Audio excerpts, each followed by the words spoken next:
What's up, everybody? It's time for another edition of Shabuki with Johnny D. That's me.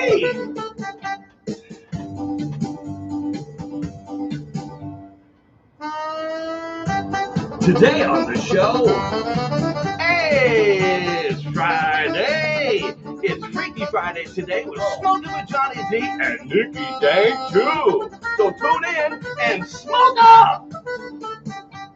So load up that pipe bowl. Get your bomb hits ready. And heat up that dab rig because it's time to smoke with the one and only Smoking with Johnny D in the 503. Alexa, play my playlist, No Music. Your playlist, No Music, on Amazon Music. Good morning, Nikki. Good morning, Johnny. How are you? I'm having a great morning. Can you tell? Me too. Cheers. Cheers to you this morning, sir. Great coffee. What's up to everybody out there? Smoke with Johnny D. How's everybody doing? Oh, man. We got Nikki Dank with us today. Nikki, this Friday morning, it's a beautiful morning. It's going to get hot today. It is. I'm going to the water. You're going to the water?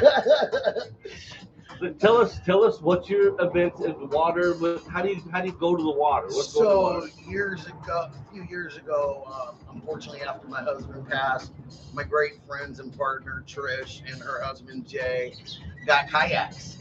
Oh. And so I decided to get a kayak too because I've always wanted to kayak. And I'm telling you what, for the last few summers, it has been one of the best things for my brain and my sanity that I can ever find, just me in the water. I was expecting to hear we're getting an inner tube and we're going to put my butt in the middle of it. We used to do that. Yeah. We used to do that. And now you've stepped up to the kayak. We moved on up. Wow. Like the Jeffersons. Just moving on up. Yep, we are. Nice. I've only kayaked once, and it was in the Trillium Lake. Oh, and I was trying to fish out of it. And this, as I'm going to my fishing hole, this guy's over here and he's pulling fish in. So I'm like, cool, I'm gonna get some fish, right? Well, this, even in the lake, there's a current. Yes. So this current takes me away from where I'm supposed to be, and so I spent more time trying to get to where I was and so then I was like, screw it, I'm just going back. And as I'm going back, catching nothing after hours, This dude's still reeling shit in, just some people snap, can grab, snap, grab. Some people can fish and some people can't. I like to fish too. Yeah, I like to fish at Safeway. When I go, I'll take that one. What did you bring over there? What do you have for your nectar collector? That looks very lovely. I have some runts and some mixture from a great guy named Ernie. Oh, that smells good. Isn't it smell great? Wow. Yes. You almost want to take some and just put a little right here and then just I did. Before I came, it's my perfume. I get the nectar collector, put it right behind her ear. It's a little perfume back there. So what's the first thing you want to rap about today? I don't know. What would you like to rap about? Would you like to rap about some festivals? Yes. Some information on some hemp aid. I'm wearing one of my hemp aid shirts today. Okay. And I got for hemp aid. Let's definitely shout out to hemp aid. Let's talk about hemp aid and a little bit about what's going on and how we're going to do it. While you do that, I want you to talk into there. I'm going to fix some other stuff over here. You no go right worries. ahead. So basically, hemp aid was created years ago as an entity to help other entities out that are not doing so well financially or just need a little lift or a little help up and they can't seem to get it. Because Trish and I do and focus so much on charities that it was just like a no no-brainer for us to have something that actually helps other entities get out of trouble. We've been lucky enough to help some human trafficking groups, deaf school, all disabilities, autism camps, homeless, the vets, women that are single mothers that are need a little help up. I mean, we've attacked an enormous amount of different charities and situations that are down on their luck. And we're not necessarily up on our luck. I know that one. But we just feel that there's a need there. So to help us get out of some trouble that Hempstock got into with the city of Portland, and in order for us to ever have a public festival venue on a public ground is next to nothing not to do if we don't take care of the bills that we have already occurred with our city. The chances of them giving us a spot to rent is null and void until we take care of our other obligations. And what kind of interests me is there was thousands and thousands of people for many years at Hempstock, especially out at Kelly Point. Over 100,000. I was a hospitality manager, lucky enough to have that position, and volunteer coordinator. And what kind of interests me is there's so many people that go and enjoy those things and partake in the event when they're there, dance around, sing the music, maybe buy something from the vendors and the food vendors. But now the support needs to come back out. And those people that enjoyed those festivals and those events need to come and find us and ask us, hey, is there anything I can do to help support this situation? Yes. Because you all were there dancing in front of these stages and enjoying yourselves. And if you want that to come back and continue, you need to help support these situations and not down these situations or hurt these situations that are doing good work. The ones that are doing good work, it's good karma, folks, and karma doesn't lose an address.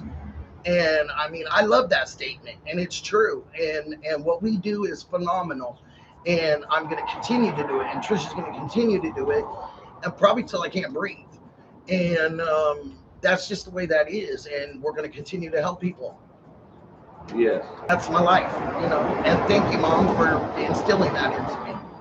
That's why I'm enjoying helping so many people, just doing the little things that I do to my random acts of kindness. And it's things. Very rewarding in your heart. It's very rewarding in your mind. Don't you feel that way when you do something nice? Don't you feel warm though? I'll be honest, like something really good could come out of this for that person. I have good news that something already came of that for you. See. I don't know if you've heard on the show that she found a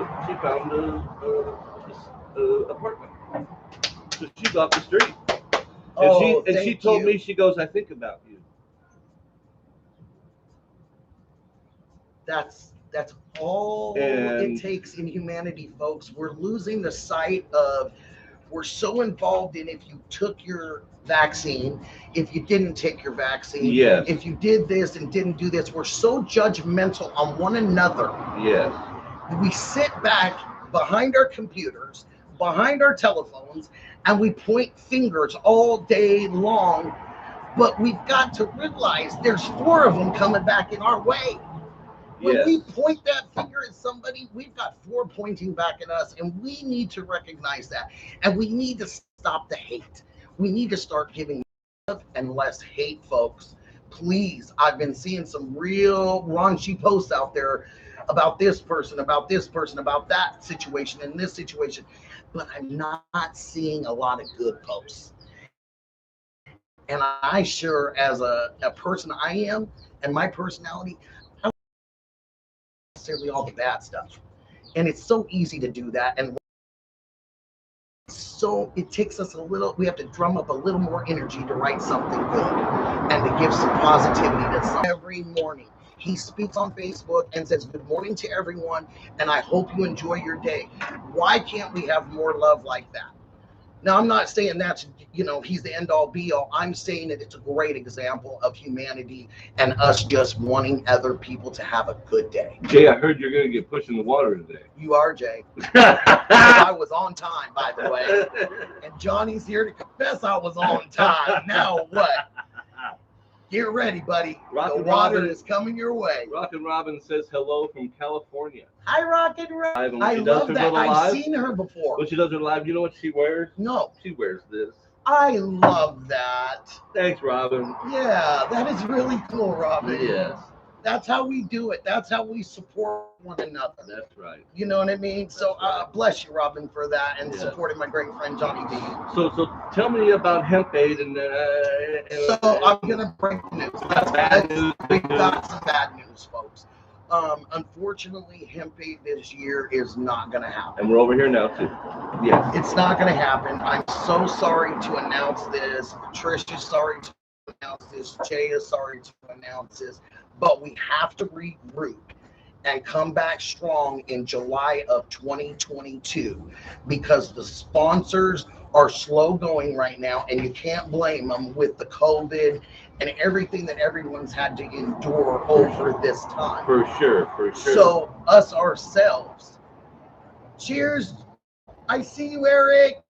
Hey, I love you, my guy. I love you so much, my brother.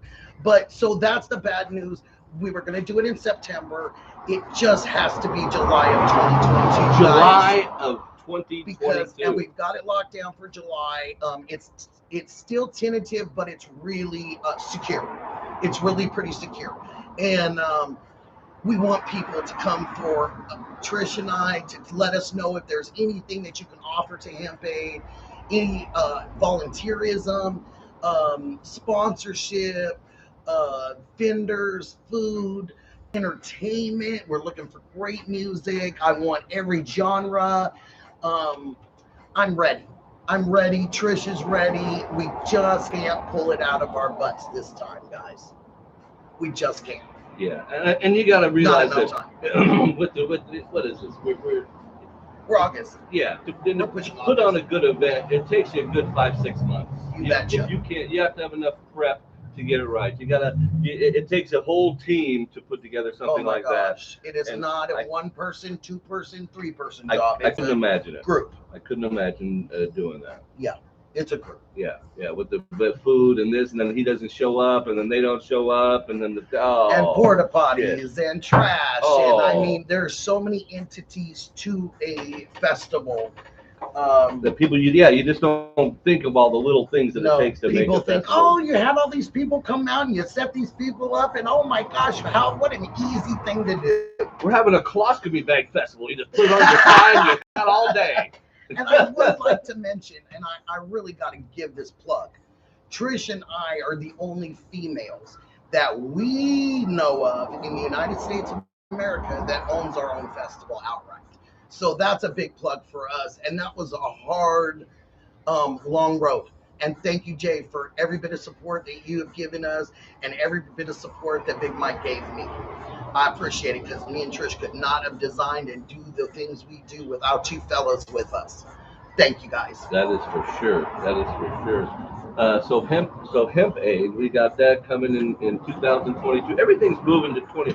Even the big glass show that I go to in Las Vegas, has moved to 2020 too. Yes. I just sent them a thing there saying, hey, media, Johnny D wants to go to the glass show, baby. Send me over there. So I need to get into that. And that's a huge show. Oh no, it's not just huge. Oh, it is. Was there? Ginormic? God, is that the biggest word that there is? It's like 3 Costco's put together. Yes. And there's like if you've never been, you should there's go. like 3,000 tables. Well, see, that's just it. Everybody can't go. No, but you can if you go to the right people. Yeah, not everybody can. It's not an event you can buy a ticket and go to. You got to be a vendor because these people are trying to sell their glass. Yes. But if you show up on a Sunday after they've spent their money for their tables Friday and Saturday, they will sell you some of their pieces at a low price. They sure will. I got $1,000 piece. He's talking about Las Vegas, so Yeah. I'm very, very familiar with this show. And you have to walk through the event twice. I don't know if you knew that. Oh, no, you have to walk through the event at least 3 or 4 times. Well- You didn't know? Well, at least twice, because every table has a good-looking female on it, and so you have to look at all the girls first, and then you look at the glass, or however your I have priorities something are. to say about that. Well, I didn't Not see too just many a guys good. at the Let me tell you, he goes and checks them all out and sees which female he wants to buy a piece of glass from. But there's some great guys in that community too, and, Yeah. and I love you guys, and I love you glass blowers. I mean, Oh. you really have a talent. You They really do this have a talent. in the middle of the event. Yes. They have these guys that everybody gets a basket, Yep. and it has the same glass in it. Yep. And they're like, "Show me what you got." Exactly. And these guys,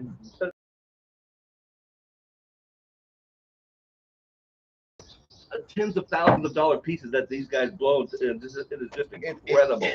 It's such a talent, and I admire anybody's talent that I can't do. No Which shit. is cooking, glass blowing, you know. When I do something and I think, oh, everybody can do that, and no, not everybody can blow glass. I'll tell you that. Everybody has their own talent. You They find really your do. own talent, do your thing. What's up, Dro? Nice to see you, man. Thanks for tuning in. Hi, Joel. Joel's in the house. Hi, Nice. Joel. You guys watching Smoking with Johnny D with our friend Nikki Dank with us today. Talking hemp aid. Talking. Well, yeah. What about Portland? Portland's getting back. Let's talk about support. I'm a Portland kid. You're a Portland kid. Let's talk about It's moving forward. I see some. I feel like we have some momentum to clean up our town and to get things going in the right way. I don't. I see the big recall of the mayor. I saw there's Signed the petition. yes, that there's a big petition out to recall the mayor here, and I don't know. When you're up in these political platforms and you're promising the moon and the stars to folks, I understand that you're greasing, that you're making nice, as my parents would say it. You're making nice with people because you want them to support you. But really, just like the green community, political community, you've got to be a person of your word. If your word is not your bond, you're probably not going to make it, and you're going to get some recall petitions. Just saying. So, folks, anybody that's going to be mayor from here on out, or governor, or whatever, I'd like to see some more integrity. That's all, as this person from Portland's saying. I would just like to see some more integrity in people. They're out there. In politics and out of politics. Yes, both. Yeah. But it's out there, and there are people that have enormous amount of integrity, and I'd love to see them coming forward and utilizing it and being people of their word. You're preaching to the choir over here. You are 100% I'm sorry, right. but that's just my feeling. That's all that we have. So when I say to people that I'm going out and doing something and stuff, I don't have to videotape it or do it or show you the person that I helped, because I know what I did. Exactly. Yeah. It's inside you. Yeah, That's what I know was what I saying did. about the gal in the apartment. Oh, It's got to make you feel absolutely wonderful. She got an inside. apartment, and I said, here's $20. Go enjoy. Go celebrate. She was like, oh, okay. So I got another thing to say. So yesterday, I'm out doing my thing, and I see this guy that I've seen before. Okay. And I was like, hey man, I go, do you need a tent? And he's like, no. And I go, let me guess. They get stolen. He's like, Yes. he's like do. 7 of them. Oh. I'm like, well, this other dude told me 5 of his guys. He's like, he started going down the list. I had 15 phones. I've had 7 tents. I've had 4 sleeping bags. I've had 5 backpacks. He started going through all the shit that got stolen. These people are stealing from themselves. On the They're not streets helping. is really bad. They're not helping each other. They're just stealing. Oh my Lord. It's really a Oh, bad my. thing, and it's. So We used to worry about people coming around our houses and stealing. So I gave this guy a couple $2 bills, like I do. I only hand out 2s. Oh, I love that. And so you know what he said to me? He looked shocked. He says, "You're the $2 bill guy?" I said, "What do you mean?" He goes, "I've heard of you.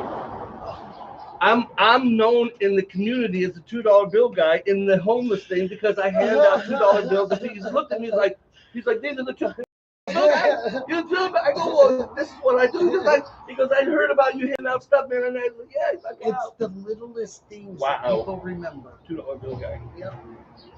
You're not Johnny D out on the streets. You're the $2 I am bill $2. man. I'll buy that for $2. Oh. It's true, and I am happy that Portland's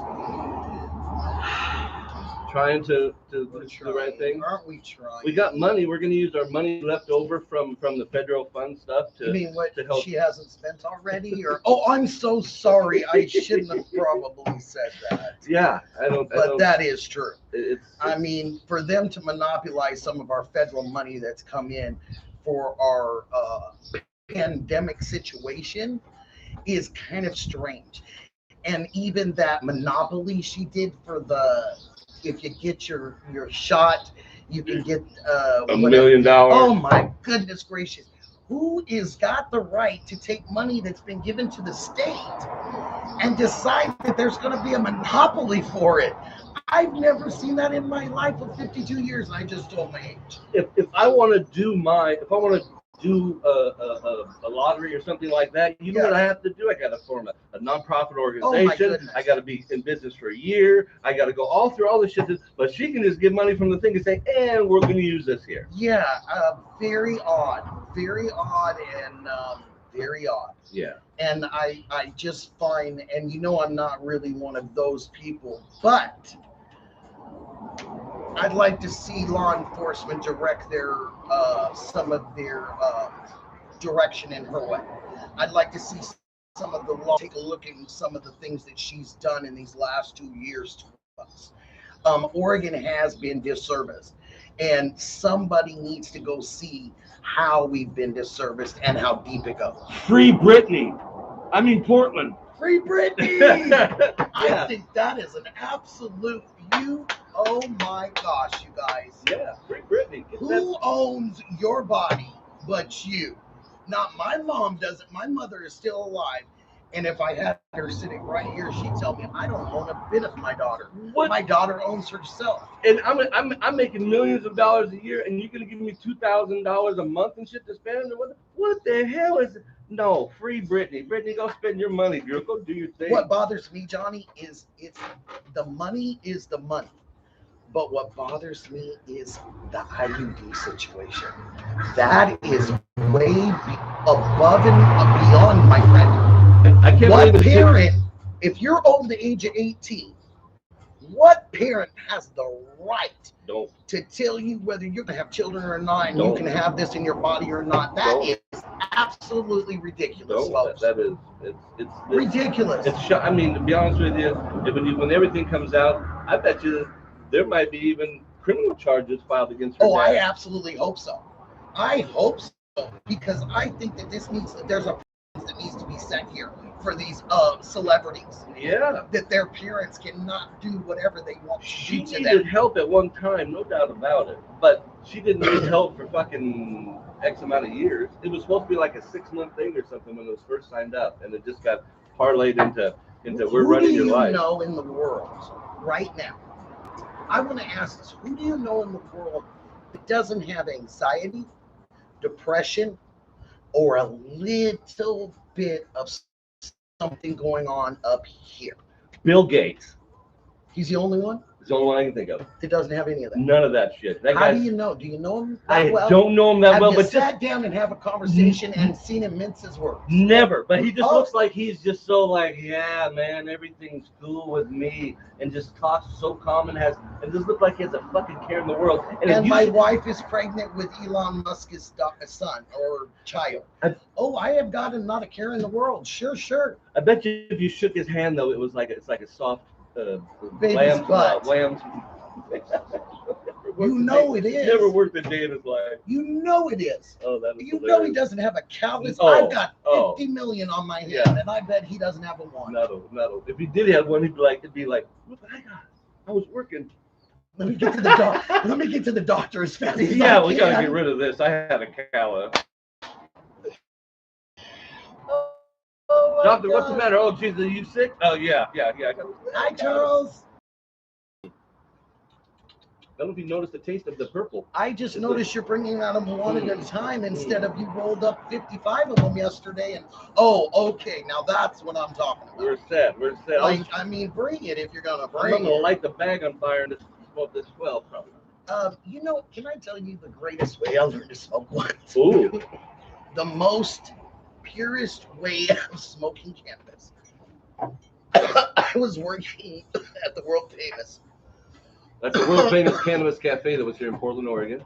for Madeline Martinez, and Danny Danko was in town visiting. And Danny Danko is the leading cultivator and cultivating writer. It was for High Times. And wonderful man, wonderful man, wonderful man. Love you, Danny. If ever you see this, I love you so much. He's not the guy with the long black hair. Short black hair, and he's pretty short. Yeah, yeah. Oh, he loves my Dr. Pepper. Oh, well, hi, Danny with Dr. Pepper. Yeah, I hooked him up with the Dr. Pepper, and he was just lost his mind with He it. lives in Brooklyn.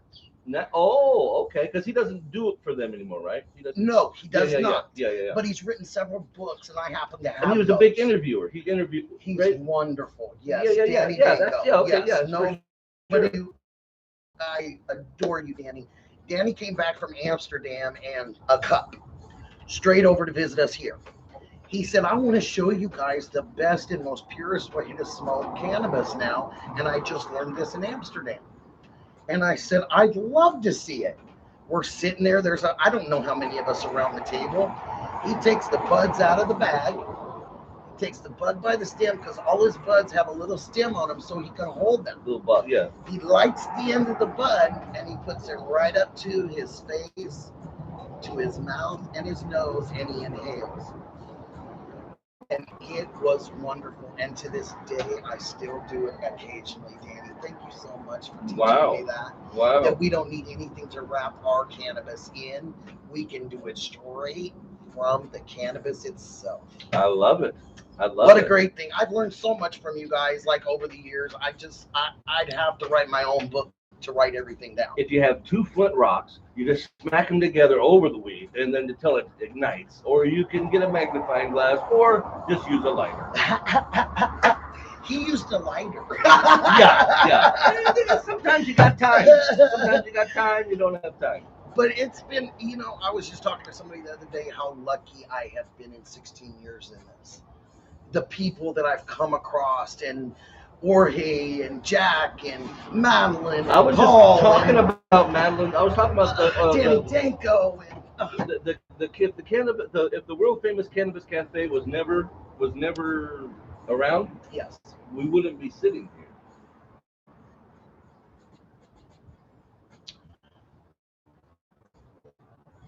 %85 is absolutely true. Yeah. The 15 could have been Kismet. You got to give a little to the universe. You got to give just a little percent to the universe. You just never know what the universe is going to get. Small world. Yeah. It's a small world. It really is. And that place brought. I was saying on the show the other day, that place brought together so many people and made so many friends, and those friends have went off and to do their own things and to do things with other people, and it's just blossomed into so many friendships that it's ridiculous. That it provided for sick people in this community, and I being one of them, was absolutely phenomenal, and there is no percent for that. I got to do a shout out to the Keithlet Cannabis Club over in Oregon City. My buddy's performing there this Saturday. Nice. It's $25 for your yearly or your lifetime membership, and then $10 for the show, or $5 every time you show up to the place. It's a nice place. It's a lovely place. The only thing I'd like to see is them lower their prices on soda. All right. Boy, that's a. What was it? Oh gosh, I think Jay. $3? No. Jay and I paid either $5 or $10 a cup. No. Oh yes, we did. And Jay and I both said something to the gentleman, and we said, we've never paid this much for soda before. A cup meaning a cup out of the little the fountain. So that's the only thing in it. Maybe they've lowered their price since we've said did something. you see they had a slushy machine? They did not have the slushy machine when we were They there. got a slushy machine. That's probably $15, folks. Make sure you take your own cup with you. I don't know. I just would like to see more affordable pricing for us. All right. Clubs have, okay, as a proprietor of a club, and I had my own club, and I got knocked out with the Clean Air Act here in Oregon when they added cannabinoids. The other spot, wonderful place, did everything it was supposed to do, was a hub if you wanted an attorney, if you needed a clinic, needed a doctor, you needed to talk to another activist about something, you needed a grower, you needed information. Spend some time there, rap with some people. Wonderful late night place. events. Oh, rappers, so there was all that. $5. Yeah. Thank you, Jay. I knew you could give me that price because I couldn't remember. I knew it was spending, and we both said something about it. That's a little ridiculous. That's a little ridiculous. We want to support the places, Exactly. but you want to, you don't want to go in there and have to take out a loan. What we got in called, I guess I could say, my overhang or my jacket that they put on my club was we were the charity club. We would let anybody in. My husband would absolutely not turn anybody away unless you harmed us or whatever. But let me tell you guys something. There were a few people. Zena Starr, which she lives now across the borders, down south. Zena Starr, Jay Searles, Rafael Martinez, Brandon Benefield, which is real one. These gentlemen, and I hope I didn't miss some of these folks. Some of these gentlemen would make it so absolutely awesome at my club that we were able to have a few dollars put to the side so anybody down, because these gentlemen were sure that they could get let in if they didn't have their $5 that day, that they wouldn't get turned away, but we could still try to pay our electric bill. We could still try to pay our rent. And I will forever be grateful. And Zena, you're not a man, you are a woman, and I appreciate you. But I am so thankful to you all for doing this for our club.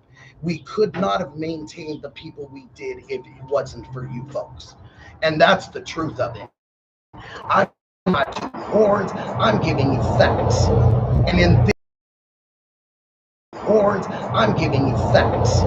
And in this community, we need more truth and facts than we need this Joe Blow created this and this person did this. We need some facts and some real facts about how things have transpired in Portland, Oregon. And whenever this book comes out about cannabis, and whoever's going to write this, please make sure you get the facts, because there's so many things that are not factual that people go, oh, did you hear this about so-and-so? If you go in the dispensary, you guys, and you want to order Jack Hare strain, for God's sake, say Jack Hare. Do not say Herrera. Do not say all these other ways that people like to pronounce his last name. Give it to him straight. It's Jack Hare. If you can say Terror, you can say Hare. And that's what Jack used to say on stage. Please stop disrespecting this man. I have corrected numerous people in these dispensaries on his name. Both sons are alive, and his wife. Please stop doing that. Please give the man respect. When you go in and order Snoop Dogg, you say it right, don't you? Well, he was a leader, and he started this process for us. Please don't disrespect him ever by not saying his name correctly. I'll take that Martha Stewart Snoop Dogg mix you got. You see how you said their names right, though? Yeah. That's what I'm talking about. Yeah. It's just a matter of respect. Yeah. And he is a founder, and he's the one that came up with RSO. Rick Simpson was a great friend of his. Jack got on TV and said, I don't know what this thick stuff is that's saving people from cancer. But my friend Rick Simpson's making it, so I'm just going to call it RSO. Bet y'all didn't know that. These are things that have happened in the community here in Portland. And if no one's around to tell the truth, how are we ever going to know what really happened here? That's all I'm saying. True talk. That's all I'm saying. And anybody who's going to write this book and get out there, and I've been asked several times to write different things, and I'm happy to give some information because of working for all these phenomenal people for so many years, but I'm not into dirt throwing, and I'm not into where's the crap hidden and I'm not into that. So that's probably why Nikki hasn't done that. Well, just like Smoke with Johnny D, we like to keep it positive here all the time. That's right. That's right. We're not a battery. We don't need negative, positive Exactly. to keep going. Good things that we just talk good things about people. Yes, absolutely. And everyone has had such a finger and a hand in this movement. And if you're sitting back on your couch right now saying, hey, I was in Salem, or I held a petition, or I signed a petition, or I stood in front of a stage and listened to somebody talk, you were part of it. 100%. Period, point blank. Yes, yes. Do you think High Times is coming to Portland this year? After 2 years ago having such a terrible event? I don't believe that they're all just going to jump on it right now. I think 2022 is going to give some people some different things to go to, some different events, and I do nothing but support that situation. And I hope we have 25 clubs here. I want options for people. I want options. I don't want limitations. Yes, yes, yes.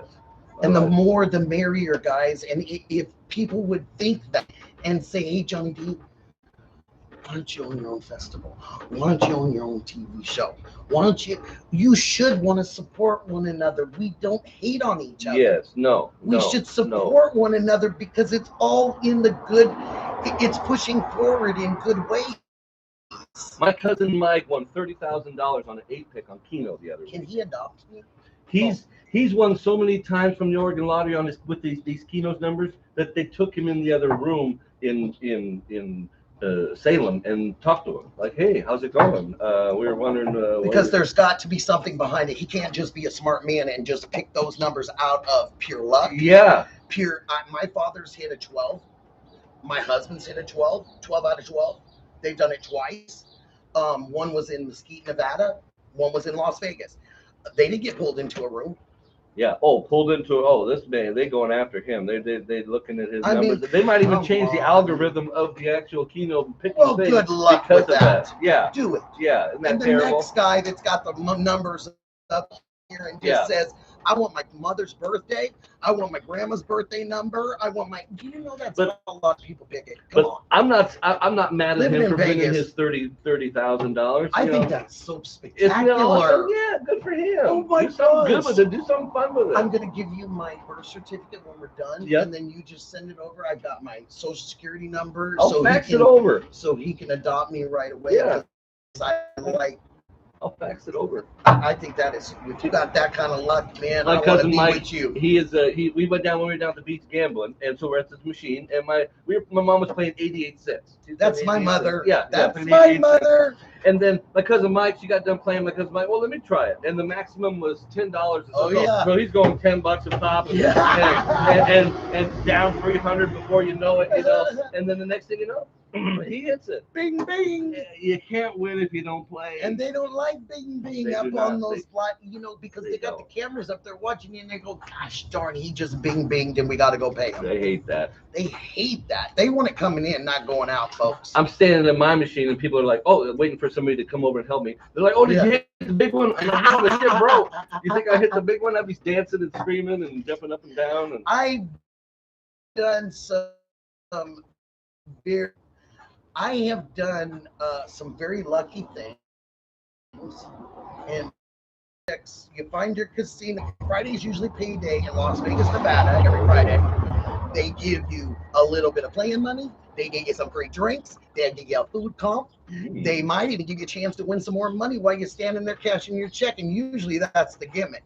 Of course. So that's what's the draw. The banks don't do all that, folks. They're not No. going to give you all those luxuries. No. So that's the draw into those casinos to cash those checks. So one day, Mike and I went in this casino. I'm not going to name it, in Las Vegas, Nevada. It was one of our home casinos that we loved. And I was in there on a Friday cashing my check.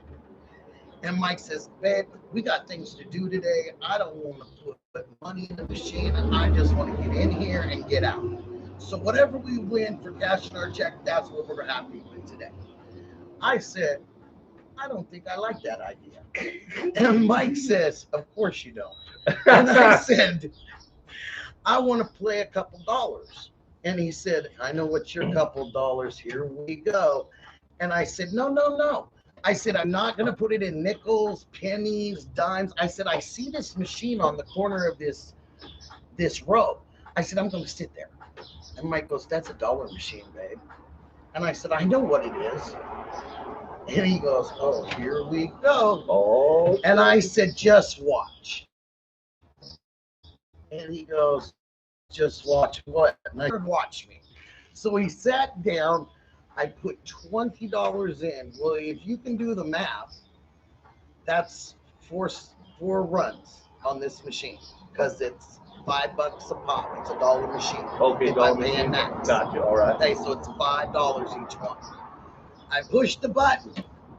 First one, push the button. It dealt me ace, king, queen, jack, 10 of hearts. Oh. Royal flush, $4,000. My husband said, do you have any other machines you'd like to pick before we leave? He never argued with me again, you guys. I miss you too, Anna. Jay, I agreed with you on that too. My favorite machine in Las Vegas. You couldn't guess it. Because there's too many. Oh, But B, it's not a slot machine. you like to throw. No, it's, You don't roll. It's a game, but it's not a slot. Oh, it's probably Keno or something. It's not a slot machine.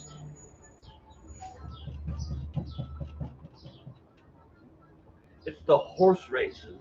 They got this big table game horse races that you put your quarter in back in the day. What is he talking about? And the horses, they just go in around. It's still at the plaza. Yes, but now they It's have a still at the new one. plaza. They have a new one now that takes dollars, not quarters. Because they were looking for you. And so whenever I play it, I bet this, and then they always have one that's like 1,000 to 1. They just throw $1 on it just to do it.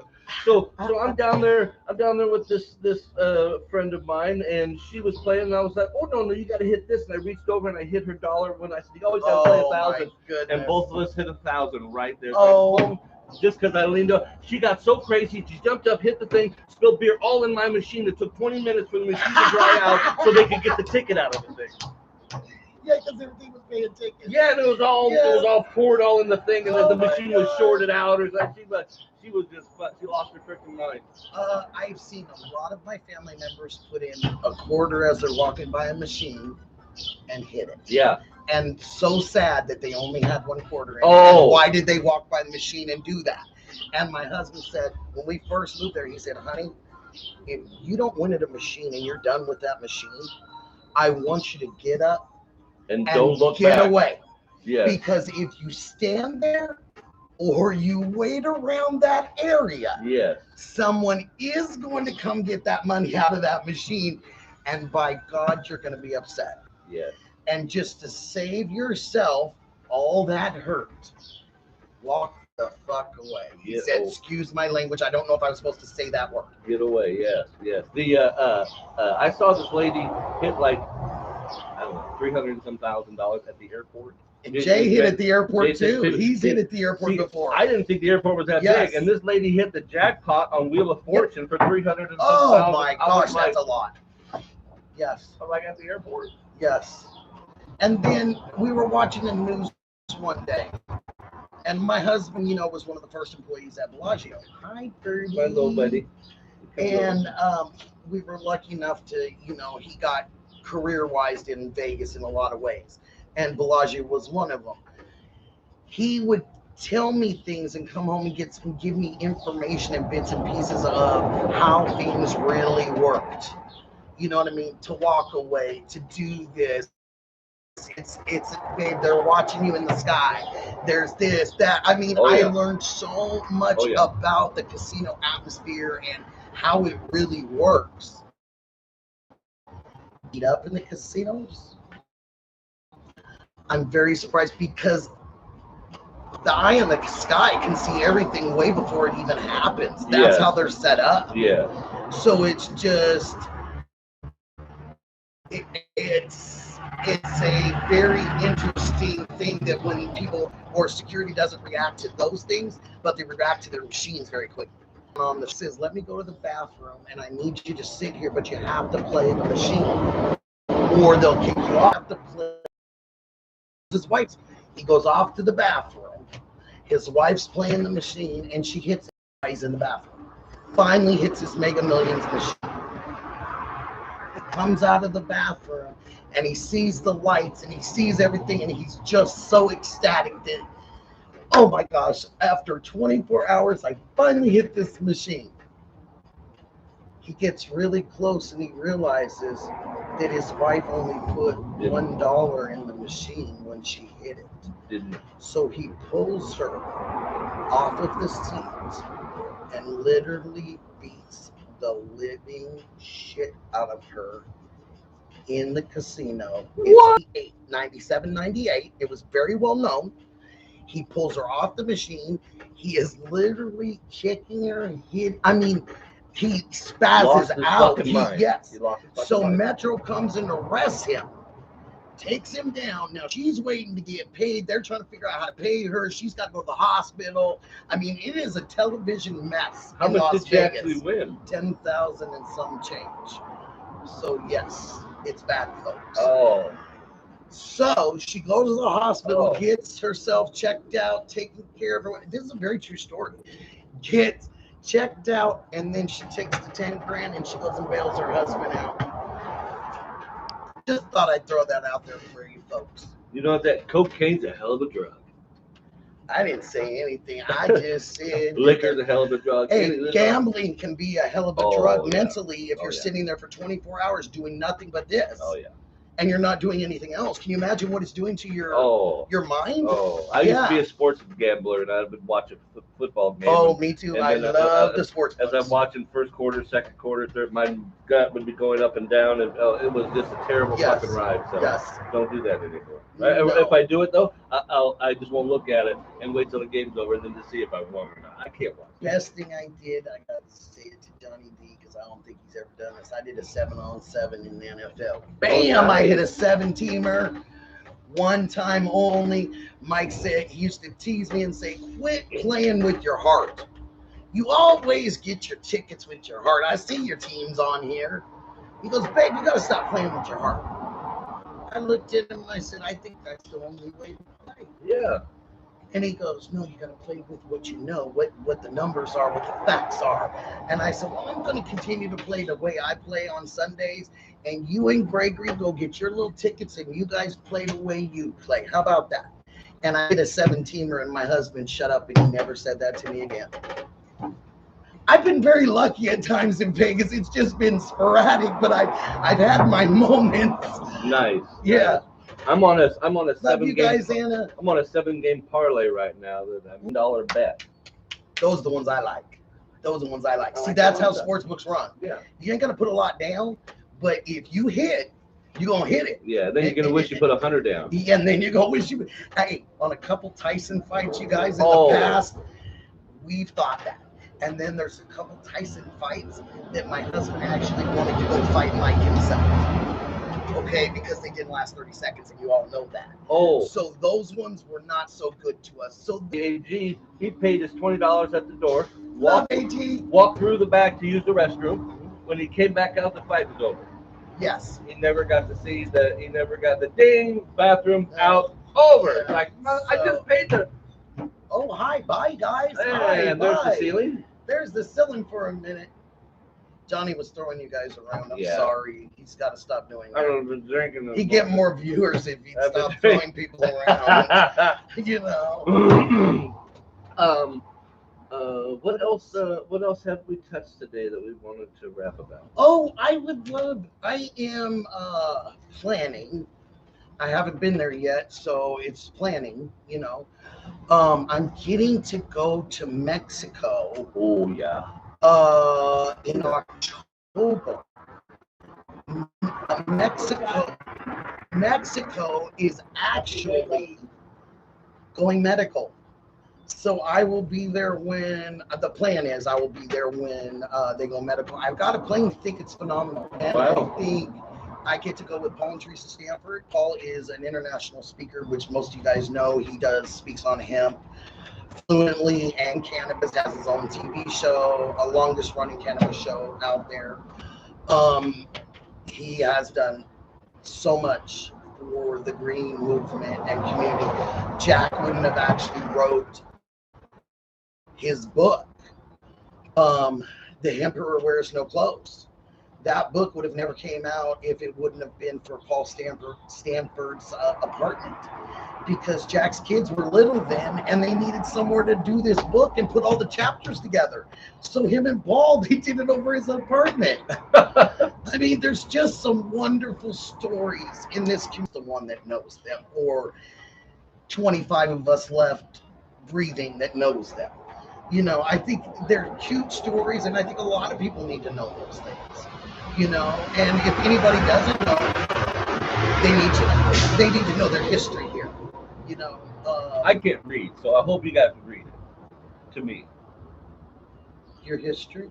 I would The- love to read your history. I need to know it because I can't remember it. Well, let me give you I can give you a one shot. I mean, if you could write it down and put it Do you in know a anything small. about the 70s? There No. was a Wasn't born yet. There was an alternative country western radio station here. It talked very off the cuff a lot of times, and Willie Nelson was the actual DJ, disc jockey, whatever you want to say. Wow. And then you had Jorge Cervantes, and Jorge had the very first hydro shop here in Portland, Oregon. Then you turn around and you got this phenomenal, crazy guy that gets on everybody's stage, Jack Hare, and he owns one of the very first head shops. And all three of these guys are friends. What do you think the police thought about that back in the 70s here, folks? There's a lot of great history. It just needs more. Wow. We